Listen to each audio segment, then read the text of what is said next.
Welcome to the Student to Work, Staff and Faculty podcast presented by Winona State University Career Services.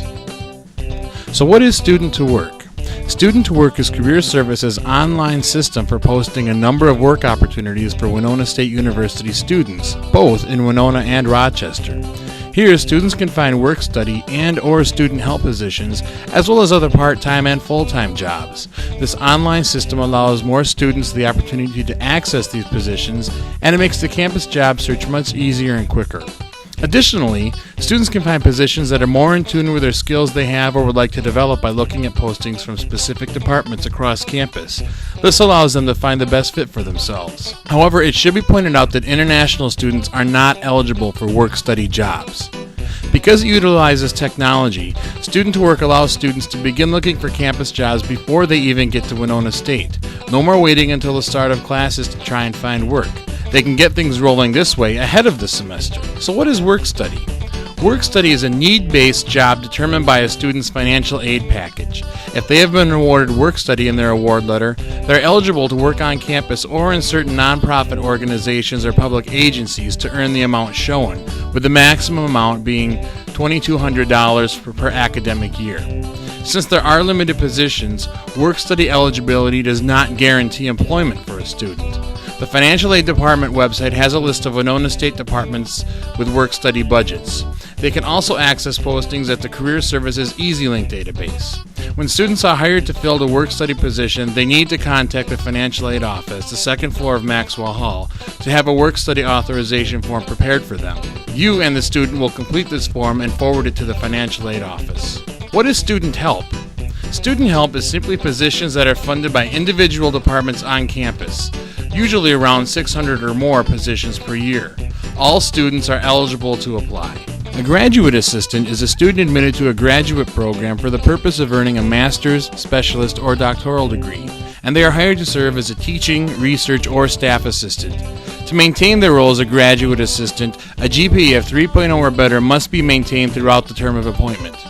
The different categories of graduate assistants include graduate teaching assistants, which serve as an instructional role in a class or laboratory within a specific department, performing teaching functions such as preparing lectures, conducting classes, constructing and grading tests, holding student conferences, and assigning course grades.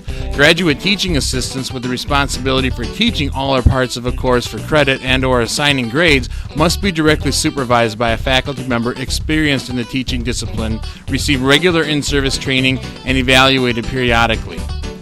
Graduate staff assistant assists the administrative staff of that or a specific department within the university by collecting, ordering, and interpreting various kinds of administrative data. A GSA may also assist at registration, help with departmental exhibitions, or work on special projects of a wide variety. Minor activities may include attending seminars, doing library research, and holding conferences. Graduate research assistants assume research-oriented responsibilities such as library research, computer programming and analysis, fieldwork, laboratory experiments, scientific investigations, writing and editing material, and averaging and assigning grades. GAs can be full-time, which was 20 hours per week, or part-time at 10 hours a week, and may be eligible for tuition reimbursement. Graduate assistants in academic departments must be assigned to and supervised by a full-status member of the graduate faculty. In order to be a supervisor or graduate assistant, you must be a full-time professional employee with at least a master's degree or equivalent experience and expertise in the area of assignment. To use Student to Work, simply go to the Career Services website at www.winona.edu/career.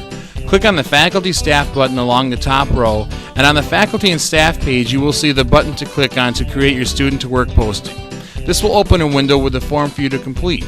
Once you have filled in the information, simply click Submit to send it automatically to the Career Services office, or click on Print Form to make a hard copy that you can fax at extension 5516 or send it through campus mail to Maxwell 314.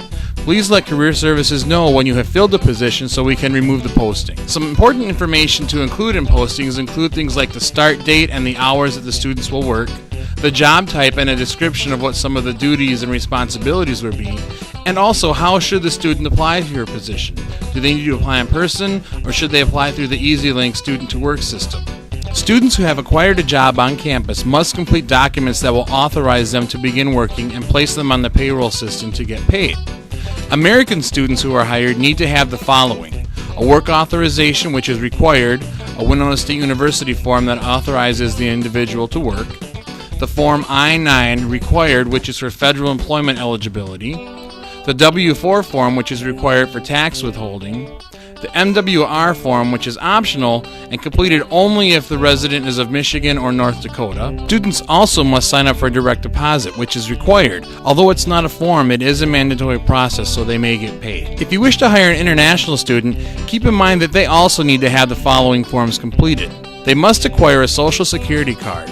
International students who have never worked in the U.S. must obtain a Social Security card when they get a job on campus. The supervisor must complete and submit a work authorization form which verifies for student payroll that the student has in fact gotten a job, and the student must meet with the student payroll staff to complete additional documents.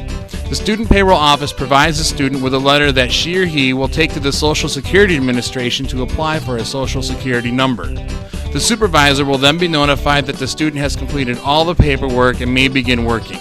The following 4 forms are also required to be completed by the student in the Student Payroll Office: the Form I-9, the W-4 tax forms, tax residency form, Form 8233, which is a tax treaty form if applicable, and then of course also filling out the required documents for direct deposit. Some international student guidelines that you may want to be aware of are that international student employees are allowed to work only 20 hours per week or 40 hours per pay period during fall and or spring semester. During the summer, international students may work a maximum of 40 hours per week or 80 hours per pay period. When it comes to training and supervision, the best supervisors treat their student employees as individuals and understand that they have other interests and responsibilities. They make the work of the student seem interesting, significant, and worthwhile to both the supervisor and the student. A good supervisor must have many talents. To assist supervisors of student employees, the Journal of Student Employment provides the following guidelines. Be an example. Model strong work habits through efficient and dedicated work practices. Let your own approach to daily work be an example from which students can learn. Be flexible. Understand that student employees are students first and employees second. Though it is important to have high standards on the job, it is also important to be flexible to accommodate academic obligations. Communicate expectations. Communicate the job standards and expectations to your student employee. One cannot assume that these are self-evident to the student, even though they may seem obvious to you. Give feedback frequently. Provide consistent and appropriate feedback to your student employees. They, like all employees, benefit from feedback on job performance, providing it is communicated with a positive spirit. Be fair. Supervisors who are too lenient are not doing students any favors. Campus jobs are real jobs. Treat student employees as you yourself would like to be treated in any given situation. Train, train, train. Take time to train your students in important skills, attitudes, and habits, such as perseverance, time management, phone skills, quality service practices, and handling difficult situations. This is the common sense from which success is made. Give recognition.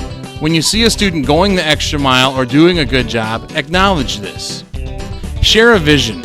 Inform your student employees how their work fits into a larger purpose of the department and the institution. Purposeful work is meaningful work. Be an educator.